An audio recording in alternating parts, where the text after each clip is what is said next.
भूसन्नति जियोसंक्लाइन भूसन्नति की संकल्पना, इंग्लिश में इसे कहते हैं जियोसंक्लाइन। भूसन्नतियों को पर्वतों का पालना भी कहा जाता है। भूसन्नति को पर्वतों का पालना भी कहा जाता है, क्योंकि पर्वतों का निर्माण और विकास भू अभिनीति में होता है। पर्वतों का निर्माण और विकास भू अभिनीति में होता है। वलन और भ्रंश के समय दो प्रकार की स्थलाकृति बनती हैं, एक तो अपनति बनती है और एक अभिनति। अपनति तो ऊपर उठा हुआ भाग होता है, अभिनति नीचे धंसा हुआ भाग होता है। तो भू अभिनीति में पर्वतों का विकास और निर्माण होता है। लंबे समय तक अवसाद का भूसन्नति में जमा होने और फिर तल छट पर मोड़ पड़ने से पर्वतों का निर्माण होता है। भूसन्नति में लंबे समय तक लगातार अवसाद जमा होता है, फिर उसमें तल छट पर मोड़ पड़ते हैं जिससे पर्वतों का निर्माण होता है। एग्जाम्पल के लिए टेथिस भूसन्नति के उस साइड कौन सी प्लेट, यूरेशियन प्लेट और इधर इंडो ऑस्ट्रेलियन प्लेट के मध्य में टेथिस भूसन्नति थी। टेथिस भूसन्नति में अब हिमालय पर्वत का निर्माण हुआ। भूसन्नति की संकल्पना का प्रतिपादन जे हॉक ने 1859 में किया था। भूसन्नति संकल्पना का प्रतिपादन जे हॉक ने 1859 में किया, जो अमेरिकन भूवैज्ञानिक थे। जे हॉल अमेरिकन भूवैज्ञानिक थे जिन्होंने 1859 में भूसन्नति संकल्पना का प्रतिपादन किया। उनकी यह संकल्पना अपलेशियन पर्वत के अध्ययन पर आधारित थी। जे हॉल ने अपलेशियन पर्वतों का अध्ययन किया और उसी के आधार पर भूसन्नति संकल्पना का प्रतिपादन किया। हॉल ने बताया कि पूर्वी यूएसए के अपलेशियन पर्वतों का निर्माण धंसते हुए द्रोणी में तलछट के पुंज के उत्थान से हुआ था। इन्होंने कहते तलछट में उत्थान हुआ, इस प्रकार उसने अपलेशियन पर्वत श्रेणी का निर्माण हुआ। इनके हॉल ने भूसन्नति व पर्वतों के बीच संबंध बताया और कहा कि वलित पर्वतों की चट्टानों के निक्षेप उथले सागर में हुए हैं। वलित पर्वतों की चट्टानों के निक्षेप उथले सागरों में हुए हैं। भूसन्नति शब्द दिया था जेडी डाना ने 1873 में। भूसन्नति शब्द जेडी डाना ने 1873 में दिया और यह शब्द उन्होंने सागरों के लिए प्रयोग किया था, जो अपलेशियन भूसन्नति के अध्ययन पर आधारित था। भूसन्नति को सिद्धांत के रूप में प्रतिपादित ई हॉग ने किया था। भूसन्नति को सिद्धांत के रूप में प्रतिपादित ई हॉग ने 1900 में किया था, जो आल्प्स पर्वत के अध्ययन पर आधारित था। अर्थात भूसन्नति शब्द दिया जेडी डाना ने 1873 में, भूसन्नति की संकल्पना दी जे हॉल ने और भूसन्नति के सिद्धांत दिया ई हॉग ने 1900 में आल्प्स पर्वत के अध्ययन के आधार पर।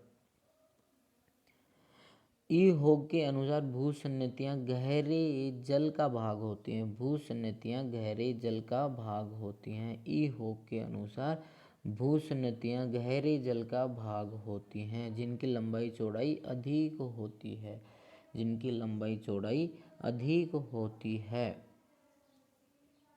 अधिक होती है। सुसर्ट ने भूसन्नतियों के तीन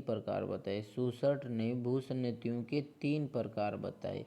एकल भूसन्नति अपलेशियन पर्वत श्रेणी का निर्माण हो, बहुल भूसन्नति रॉकीज और एंडीज पर्वत श्रेणी का निर्माण, और मध्यस्थ भूसन्नति टेथिस सागर वाली भूसन्नति को मध्यस्थ भूसन्नति कहा जाता है।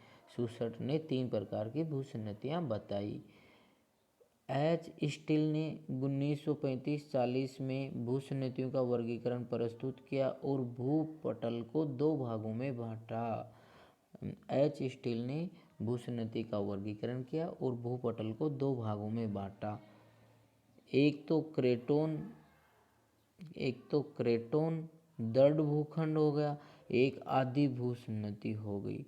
क्रेटोन के दो प्रकार होते हैं, तो एक महादेशीय भूपटल और एक स्तर सागरीय भूपटल। महादेशीय भूपटल में African, Eurasian plate, Indo Australian plate, दक्षिणी अमेरिकन प्लेट, और स्थिर सागरीय भूपटल पर आता है प्रशांत प्लेट। स्थिर सागरीय भूपटल का उदाहरण है प्रशांत प्लेट। आदि भू अभिनति मतलब मुख्य भू अभिनति और लघु भू अभिनति। मुख्य भू अभिनति में सागरीय भूपटल के नज़दीक वाला रॉकीज और अंडीज। लघु भू अभिनति में क्रेटोन के निकट मिलते हैं। स्वेस और आर्डांग के अनुसार भूसन्नतियाँ। स्वेस और आर्मडंग के अनुसार भूसन्नतियाँ इनका अध्ययन था। स्वेस और आर्मडंग का अध्ययन था आल्प्स और हिमालय पर्वत क्षेत्र। इनका अध्ययन क्षेत्र था आल्प्स और हिमालय पर्वत, और बताया कि वहाँ एक विशाल भूसन्नति थी। 33 भू अभिनति बताया स्वेस और आर्मडंग ने। 33 भूसन्नति के दो भाग थे, एक तो उत्तरी भाग और एक दक्षिणी भाग। उत्तरी भाग अंगारालैंड और लॉरेंसियन भूखंड थे, दक्षिणी भाग गोंडवाना लैंड भूखंड था।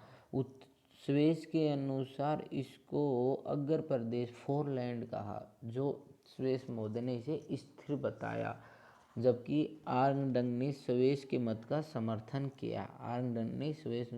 समर्थन किया कि अंगारालैंड वाली दृढ़ भूखंड स्थिर था। कोबर ने अंगारालैंड को अग्र प्रदेश कहा जो आगे बढ़ता है, जबकि कोबर ने अंगारालैंड को अस्थिर माना और कहा कि यह पश्चिम की ओर बढ़ रहा है। स्वेस ने गोंडवानालैंड को पृष्ठ प्रदेश कहा, बैकलैंड कहा, और कहा कि यह आगे बढ़ रहा है, अर्थात उत्तर की ओर गति कर रहा है। और आर्मडंग ने भी कहा कि यह उत्तर की ओर गति कर रहा है, जबकि कोबर महोदय ने इसको अग्र प्रदेश कहा और कहा कि यह उत्तर की ओर गति कर रहा है। तो कोबर महोदय ने को अंगारालैंड और गोंडवानालैंड दोनों को गतिशील माना और दोनों एक दूसरे के विपरीत दिशा में गति कर रहे हैं, जबकि स्वेस महोदय अंगारालैंड लॉरेंसियन खंड को स्थिर मानता है। अब अपन देखते हैं भूसन्नति में पर्वत निर्माण की प्रक्रिया। पर्वतों का निर्माण कैसे होता है। भूसन्नति में पर्वत निर्माण की तीन अवस्थाएं होती हैं। प्रथम अवस्था लिथोजेनेसिस कहा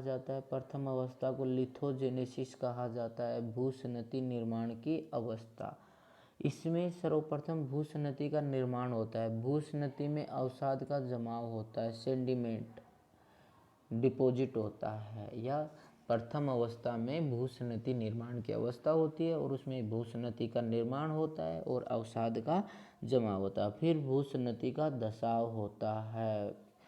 अवसाद के जमा होने के बाद में भूसन्नति का धसाव होता है। दूसरी अवस्था को ओरोजेनेसिस अवस्था, पर्वत निर्माण की अवस्था। ओरोजेनेसिस अवस्था, इसमें होता है भूसन्नति का उत्थान होने लगता है। दूसरी अवस्था में भूसन्नति का उत्थान होता है, दबाव के परिणाम स्वरूप तलछट प्रवलन का निर्माण होता है और फिर पर्वतों की उत्पत्ति होती है। ओरोजेनेसिस कहा जाता है। पर्वत की उत्पत्ति को ओरोजेनेसिस कहा जाता है। फिर अपन देखते हैं तीसरी अवस्था। तीसरी अवस्था होती है पर्वत विकास की अवस्था। इसमें पर्वत का विकास होता है, ग्लेप्टोजेनेसिस। पर्वत विकास की अवस्था ग्लेप्टोजेनेसिस।